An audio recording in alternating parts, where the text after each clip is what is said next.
আজকের এই বিশাল কর্মী সম্মেলনের সংগ্রামী সভাপতি, বদলকোট ইউনিয়ন জামাতের সভাপতি জনাব মোহাম্মদ জসিমউদ্দিন, আজকের এই সম্মেলনের সঞ্চালক, বদলকোট ইউনিয়ন জামাতের সংগ্রামী সহসভাপতি জনাব ডক্টর হারুনুর রশিদ, উপস্থিত সম্মানিত নেতৃবৃন্দ, ইউনিয়ন পর্যায়ের সর্বপর্যায়ের নেতৃবৃন্দ, আমার সামনে উপস্থিত বদলকোট ইউনিয়নবাসী, আসসালামু আলাইকুম ওয়া রাহমাতুল্লাহ।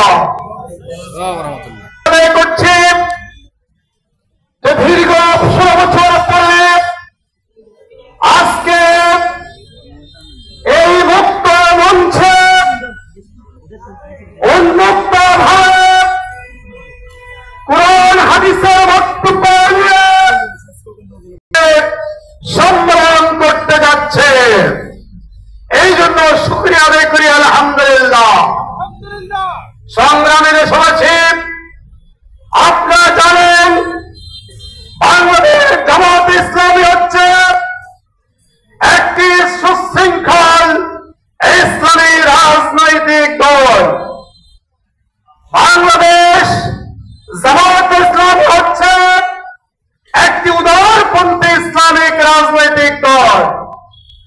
বাংলাদেশ জামাত ইসলামী হচ্ছে মানবতার সেবাকারী একটি ইসলামী রাজনৈতিক দল। বাংলাদেশ জামাত ইসলামী হচ্ছে গণতন্ত্র চর্চার এক মহাসূতিকাগার। বাংলাদেশ জামাত ইসলামী হচ্ছে এই দেশের স্বাধীনতা, এই দেশের সার্বভৌমত্ব রক্ষার এক অভঙ্গ প্রহরী একটি দ্বীনী সংগঠন। সংগ্রামী দেশবাসী, আপনারা জানেন বাংলাদেশ জামাত ইসলামী কোন অগণতান্ত্রিক কোন পন্থা বিশ্বাস করে না। বাংলাদেশ জামাত ইসলামী এমনি একটি সংগঠন যেই সংগঠন কোন একনায়কতন্ত্র বিশ্বাস করে না। বাংলাদেশ জামাত ইসলামী এমনি একটি ইসলামিক সংগঠন যেই সংগঠন কোন পরিবারতন্ত্র বিশ্বাস করে না। ঠিক কিনা? পরিবারতন্ত্র এই দেশের রাজনীতিতে আছে না নাই? আমাদের আশেপাশের যে ফ্যাসিস্ট আওয়ামী লীগ, খুনি, দুর্নীতিবাজ, লুটেরা, দেশের স্বাধীনতা সার্বভৌমত্ব হননকারী সেই ফ্যাসিবাদী আওয়ামী লীগ, সেখানেও পরিবারতন্ত্র ছিল। ঠিক কিনা? এক নায়কতন্ত্র ছিল। ঠিক কিনা? দাম্ভিকতা ছিল। ঠিক কিনা? এছাড়াও আরো অনেকগুলো দল আছে যেগুলোর মধ্যে পরিবারতন্ত্র আছে না নাই? যোগ্যতার কোনো ভাড়াই নাই, সেই হবে দলের অমুক পার্সেন্ট হবে, এই সচিব সেই সচিব, এরকম আছে না নাই? সুতরাং এই অযোগ্যতা এবং অদক্ষতা, অদক্ষ লোক দিয়ে তারা দল চালাচ্ছে, যেটা জামাত ইসলামী বিশ্বাস করে না। আর জামাত ইসলামী নেতা কে হবে? যোগ্যতার ভিত্তিতে, আমলিয়াতের ভিত্তিতে, দক্ষতার ভিত্তিতে, বিচক্ষণতার ভিত্তিতে, ত্যাগের ভিত্তিতে যেই লোক উত্তীর্ণ হবে সেই লোক হবে জামাতের নেতা। ঠিক কিনা? আপনারা জানেন এইভাবে জামাত ইসলামী তাদের নেতৃত্ব নির্বাচন করে যাচ্ছে। আমরা দেখেছি আমাদের বন্ধু সংগঠন, অন্যান্য যে সংগঠনগুলো আছে বাংলাদেশের রাজনীতি করে তাদের ইউনিয়ন, উপজেলা, বিভিন্ন পদ পদবি নিতে 50,000, 1 লাখ, 2 লাখ, 5 লাখ টাকা পর্যন্ত খরচ করতে হয়েছে। ঠিক না?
ঠিক কিনা?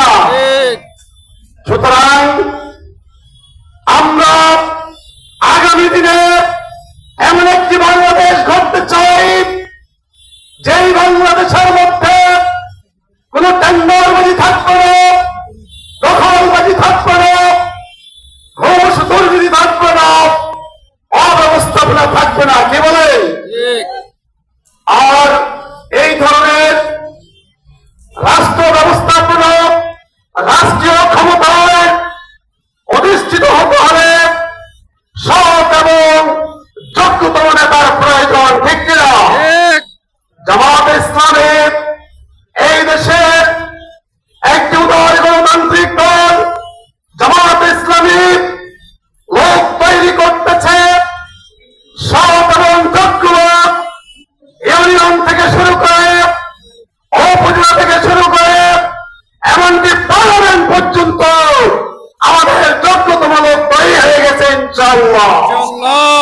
সুতরাং এই বাংলাদেশে জামাত ইসলামী নামে এমন একটি দল, যেই দলের মধ্যে কোন পরিবারতন্ত্র নেই, একতন্ত্র নেই, যোগ্যতা, অভিজ্ঞতা, পরামর্শ এবং গণতান্ত্রিক প্রক্রিয়ার মাধ্যমেই আমাদের নেতা নির্বাচন হয়ে থাকে।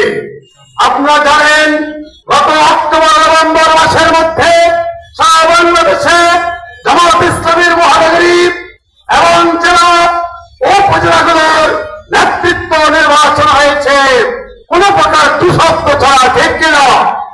এরপরে আমরা ইউনিয়ন এবং ইউনিট পর্যন্ত আমরা আমাদের নেতৃত্ব নির্বাচন এবং প্রক্রিয়া সম্পন্ন করেছি এবং করা হচ্ছে।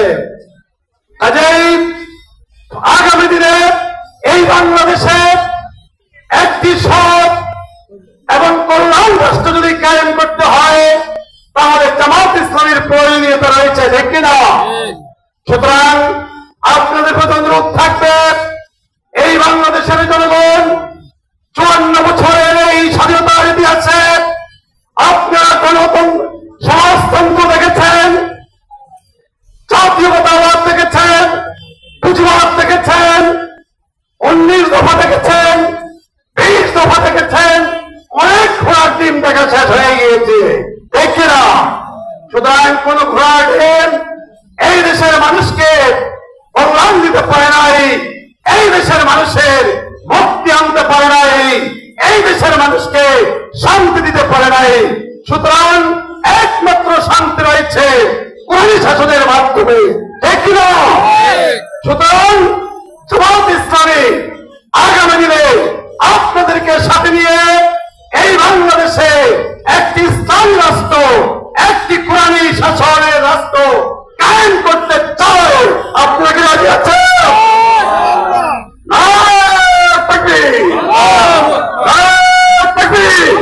পরিশেষে এই বদলকর বার্ষিক অনুরোধ করব, আগামী দিনে ইসলামী দল জামাত ইসলামীকে রাষ্ট্রীয় পর্যায়ে ক্ষমতা আনতে হলে আপনাদেরকে প্রচুর কাজ করতে হবে। আমাদের প্রত্যেকটা গ্রামে গ্রামে, আমাদের মহল্লায় মহল্লায়, আমাদের প্রত্যেকটা ঘরে ঘরে জামাতের দাওয়াত দিতে হবে, ঘরে ঘরে জামাতের দাওয়াত দিতে হবে। দাওয়াতের কাজকে আরো বেগবান করে তুলতে হবে ইনশাআল্লাহ। সুতরাং এই আহ্বান রেখেই আমি আমার সংক্ষিপ্ত বক্তব্য এখানেই শেষ করছি। খোদা হাফেজ। বাংলাদেশ জিন্দাবাদ, বাংলাদেশ জামাত ইসলামী জিন্দাবাদ। যারা আপনারা আমার সাহেবকে এই পর্যায়ে আপনাদের সামনে গুরুত্বপূর্ণ আলোচনা পেশ করছেন সাতক্ষীর পৌরসভার সম্মানিত আমির, বিশিষ্ট আলেমে দ্বীন, বিশিষ্ট সাংবাদিক নেতা, সাবেক ছাত্র নেতা জনাব মৌলানা আক্তার হোসেন। জনাব মৌলানা আক্তার হোসেন ওনাকে ওনার মূল্যবান বক্তব্য পেশ করার জন্য বিনীতভাবে অনুরোধ করছি। তাকবীর, আল্লাহু আকবার, নারে তাকবীর, আল্লাহু আকবার।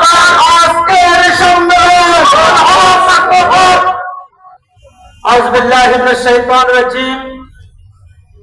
বিসমিল্লাহির রহমানির রহিম।